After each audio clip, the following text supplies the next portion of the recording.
در کشور ما برای پاسخ گفتن به سوالهای دینی شهروندان ریاست فتوای مرکز اسلامی عمل میکنند. هر یک شخص مسلمان میتواند با سوالهای دینی خود از متخصصان ریاست فتوا پرسان شوند.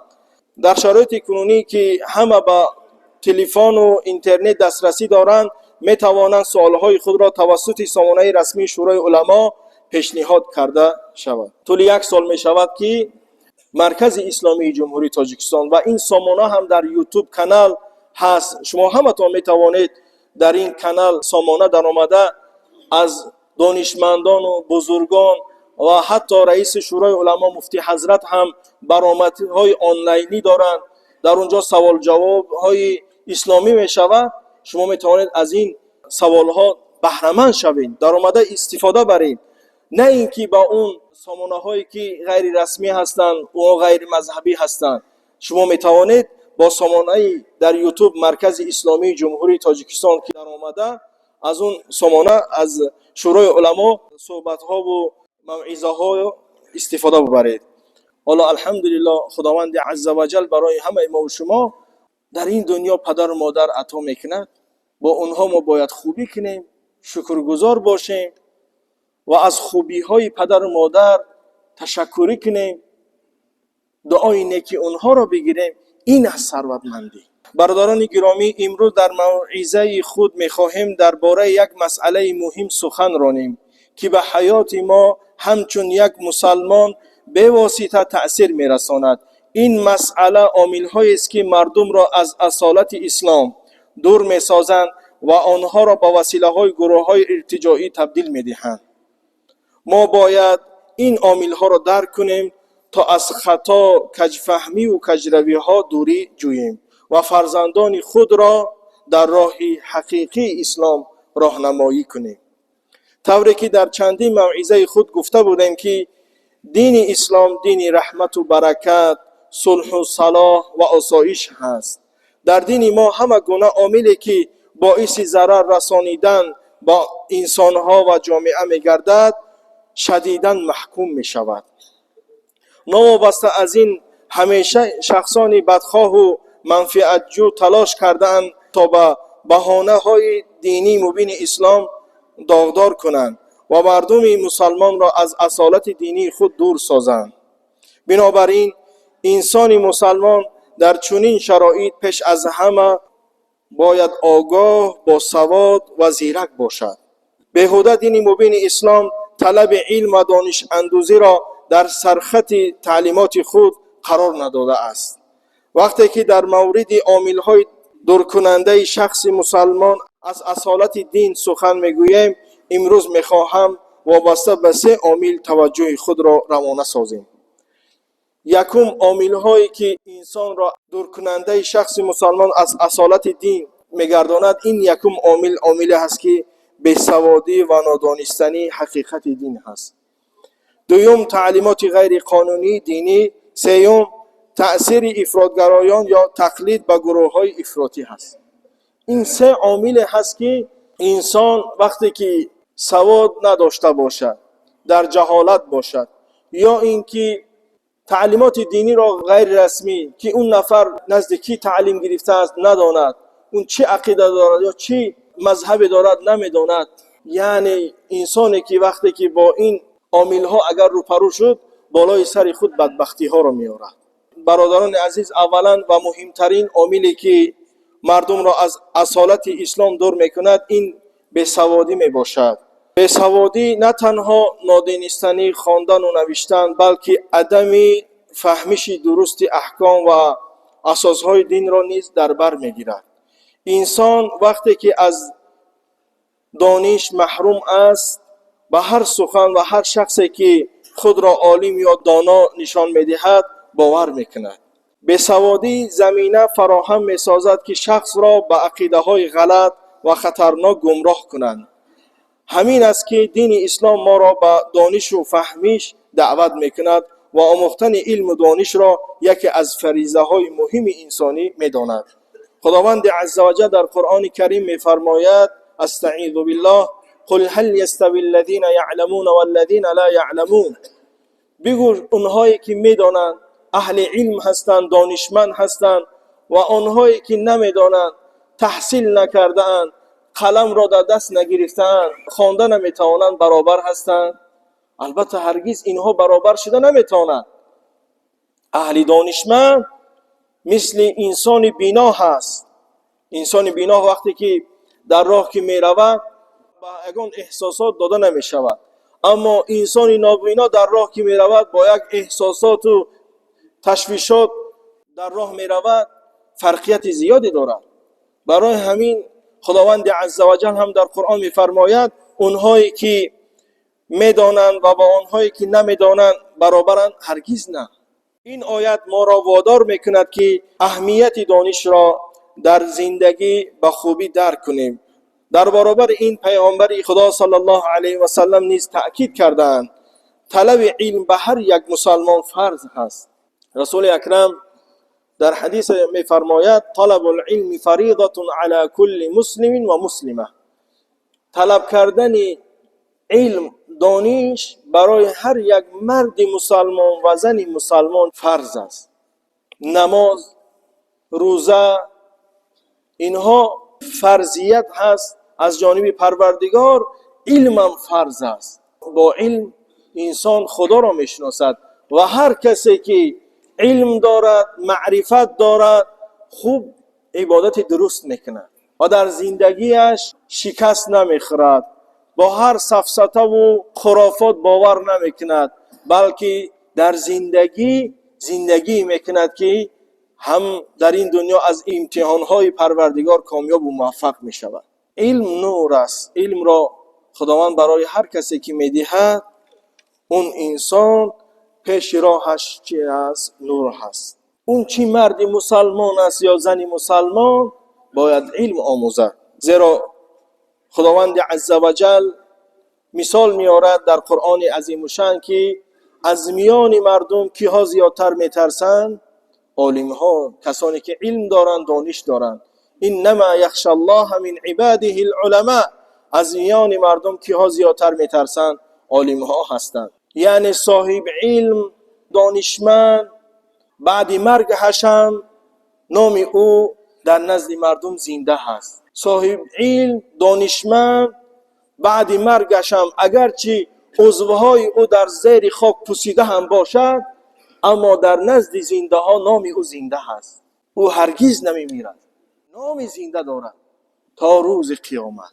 و کسی که علم ندارد، دانش ندارد، او مانند مرده هست، یعنی در حکم مرده هست. اگرچه در بالای زمین راه هم برود، او یعنی عدیمون، یعنی شخصی هست که هیچ نامی نکو ندارد.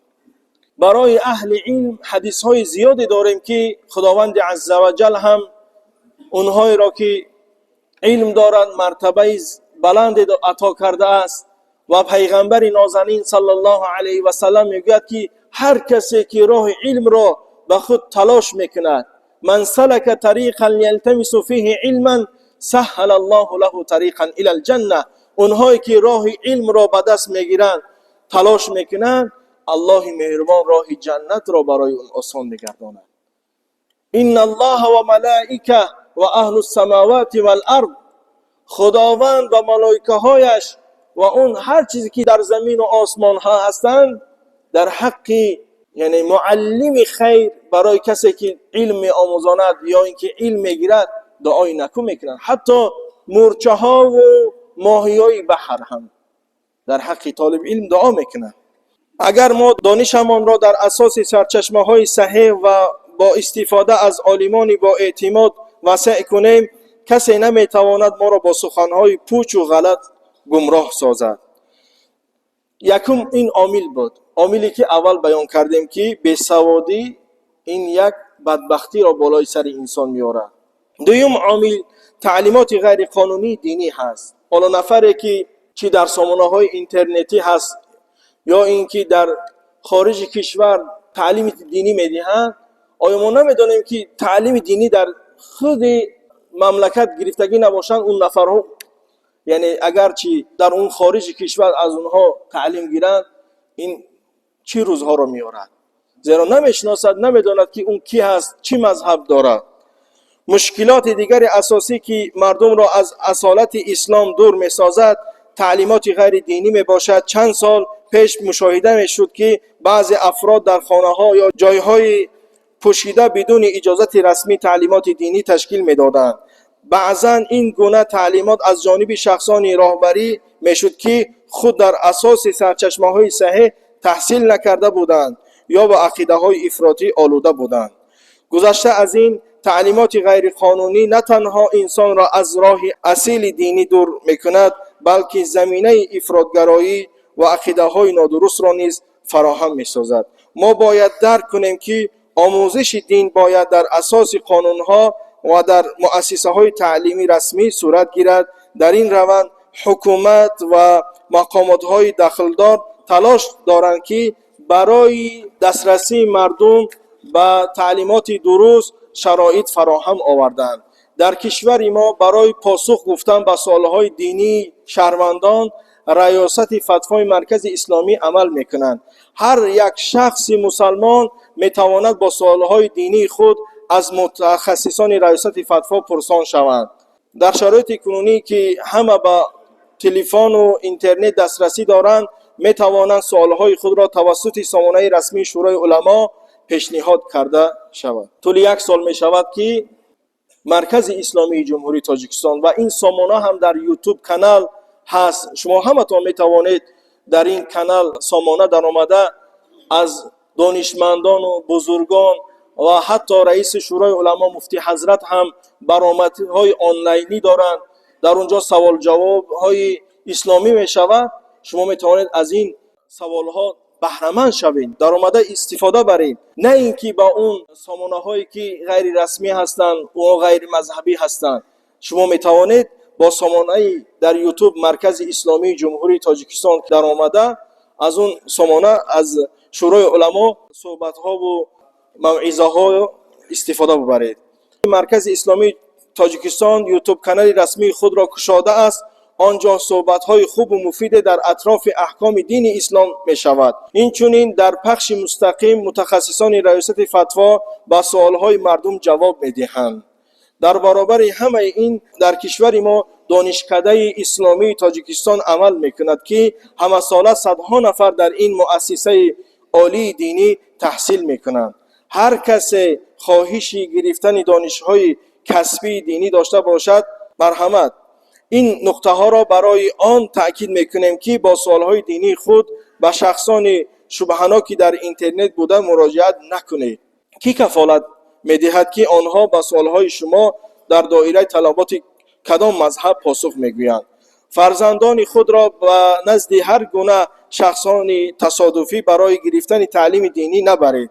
متاسفانه بعضا توسط واسطه‌های اخبار عامه میبینیم که با بهانه دادن تعلیمات دینی چگونه مناسبت‌های غیر انسانی نسبت به کودکان صورت میگیرد. بنابراین برادران گرامی، شما باید فرزندان خود را از هر خطری چنین تعلیمات هشدار دهید، چنانکه آموزش غیر قانونی دینی نه تنها خطر دارد بلکه میتواند باعث جلب انسان با گروه‌های ارتجاعی گردد. برادران عزیز، سبب اساسی اختلاف و پیدا شدن فرقه های گوناگون در دین اسلام از اول تا به امروز تفسیر و شرح نادرست اساس های شریعت از قبیل قرآن کریم و احادیث پیامبر است. به خصوص گروه های افراطی این سرچشمه های اسلامی را موافق به فهم و درک خود و یا خواسته های گروه های خودشان شرح و تفسیر می کنند که این عمل از نظر دین مبین اسلام مطلقا نادرست است. امام مسلم در کتاب صحیح خودش از محمد ابن سیرین رضی الله عنه که روایت میکند که ابن سیرین رحمت الله علیه گفتند که به درستی که این علم که می آموزد دین و آیین شما است، پس نیکو ببینید که دینی خود را از کدام شخصی که گرفته استاده اید، یعنی از چه کس گرفتنی دین شریعت نهایتاً مسئله مهم بوده. در شریعت سند علمی به نهایت مهم است. پس دین را از هر جا و هر کس گرفتن اعتبار ندارد. با تأکید حضرت مولانا جلال الدین بلخی که می‌فرماید چون بس ابلیس آدم روی هست، پس به هر دست نشاید داد دست. سوم عاملی که بالای انسان بدبختی ها میارد تقلید به گروه های افراطگرا هست. عامل سوم که مردم را از اصالت اسلام دور میسازد تأثیر گروه های افراطگرا می باشد. این گروه ها با استفاده از نام اسلام اما بر خلاف احکام آن کوشش میکنند که عقیده های خطرناک و شدید را بین مردم پهن کنند. اکثر این گروه ها جوانان را هدف قرار می دهند که یا دانش کافی ندارند یا با مشکلات اقتصادی و اجتماعی روبرو هستند. آنها با وعده های پوچ، کمک های مالی یا با شیوه های روانی جوانان را فریب می دهند و آنها را عملیات های خطرناک جلب می کنند. این عامل هایی را که صحبت بیان کرده ایستاده بودیم که عامل هایی هستند که بالای سر مردم هم از جهت انسانی هم از جهت دینی هم از جهت روحان مردم را خطر و در هلاکت میرساند. یکم عاملی که باز هم بیان کردیم این بیسوادی هست. البته اولین آیه‌ای که در قرآن نازل شد این امر به خواندن بود، چنانه که خداوند عزوجل میفرماید بسم الله الرحمن الرحیم اقرأ باسم ربک الذی خلق، بخوان به نام پروردگارت که تو را خلق کرده است. با خواندن و به قلم خداوند عزوجل همه ما و شما را امر می سازد و پیغمبر نازنین رسول اکرم صلی الله علیه و سلم همه ما و شما را تأکید می نماید که شما علم را بیاموزید. اطلب العلم، کلمه اطلب در عربی به معنای طلب کردن هست. شما طلب کنید، کوشش کنید، چقدر سهم خود را گذارید در چی؟ در طلب علم. یعنی علم را بیاموزید. علم هم برای مرد مسلمان و زن مسلمان فرض است و علم این خودش یک صدقه است، چگونه که در حدیث رسول اکرم صلی الله علیه و سلم افضل الصدقه میگوید بهترین صدقه این که انسان علم را بیاموزد و با دیگران این علم را بیاموزاند. این گونه نیست که انسان خود متخصص باشد و شاگرد نبرارد.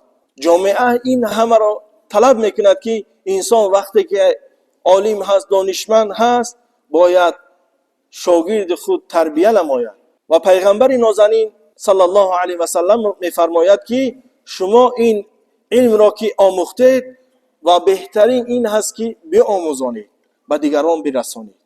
پیغمبر بزرگوار صلی الله علیه و سلم وقتی که اولین پای مبارکشون را به مدینه منوره قدم گذاشتند و این حدیث را عبدالله ابن سلام روایت میکند که یکی از صحابگان جلیل رسول اکرم صلی الله علیه و سلم هست. پیش از این که پیغمبر قدم مبارکشون را در مدینه منوره بگذارند، عبدالله ابن سلام میگوید که من اون وقت در دین یهودیت بودم و دیدم چهره مبارک رسول اکرم صلی الله علیه و سلم را که سراسر نور داشتند و دیدن که پیغمبر خدا صلی الله علیه و سلم با یگان دروغگو و سخن دروغی را نمیزد، هر چیزی را که میگفت حقیقت را بیان میکرد. در همین جا پیغمبر نازنین صلی الله علیه و سلم سخن خوب گفت به اهل انصار که دو قبیله بودند در مدینه منوره، اوس و خزرج. اوس و خزرج چنان قبیله های بودند که به پیغمبر خدا صلی الله علیه و سلم کمک رسانیده بودند و پیغمبر خدا صلی الله علیه و سلم چنان مهمان نوازی کردند، پیشواز گرفتند و پیغمبر هم در ضمن این هم به آنها چی سخن زیبایی را بیان ساخت. گفت قال رسول الله صلی الله علیه و سلم یا ایها الناس افشوا السلام و اطعموا الطعام وصلوا الارحام وصلوا باللیل والناس نیام تدخلوا الجنة بالسلام. چهار عامل را که پیغمبر و چهار عنصر را که رسول اکرم صلی الله علیه و سلم بیان کردند، در آخر گفتند داخل جنت بهشت میشوند تنج و آرام. اگر این چهار عامل را که چهار عنصر را که انسان عملی کند داخل بهشت میشود تنج و آرام. یکم که به مردم ندا کردند و گفتند ای مردم یا ایها الناس افشوا السلام، سلام بین یکدیگر فاش کنید، آشکار کنید. حالا کسی را که میشناسی یا نمیشناسی با اون سلام بگو. برای سلام دادن انسان اجر میگیرد، ثواب میگیرد که وعده رسول اکرم صلی الله علیه وسلم هست. حالا خود پیغمبر در مسجد نشسته بودند، مرد داخل مسجد شد به پیغمبر سلام داد، گفت السلام علیکم، و رسول اکرم صلی الله علیه وسلم گفتند و علیکم السلام و رحمت الله. با اون مرد گفت 10 یعنی برای تو 10 ثواب داده شد. دیون مرد درآمد باز به پیغمبر السلام علیکم و رحمت الله گفتند. پیغمبر خدا صلی الله علیه و در جواب و علیکم السلام و رحمت الله و برکاته گفتند 20 ثواب گفتند. حالا در کلمات سلام انسان چقدر اجر و پاداش میگیرد. یکم عاملی که انسان را داخل جنت و بهشت میگرداند این سلام دادن بین یکدیگر هست که او را میشناسی یا نمیشناسی. دوم طعام دادن به فقیر و بیچاره و یتیم و بیوزن هست. سوم در حالی که مردم خواب است تو نماز بخوان، نماز تهجد. چهارم صله رحم خویش تباری را قطع نکنید که داخل جنت میشوید تنج آرام. برادران راه را گشوده کنید. استاد عزیز آمدند، مفتی حضرت دوام صحبت را استاد صحبت میکنند.